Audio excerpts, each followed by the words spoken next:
How to change your address on Wise. Hi guys, welcome. In this video I'm going to show you how you can do it easily. So the steps are very easy and simple, so you have to follow me along the video. So now let's get started.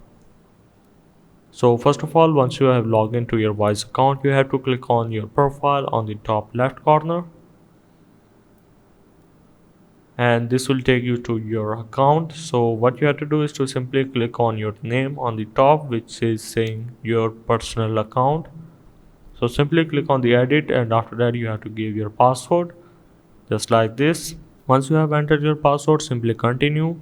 And now as you can see, country of residence on the top, simply click on that. And now you can choose, let's say, USA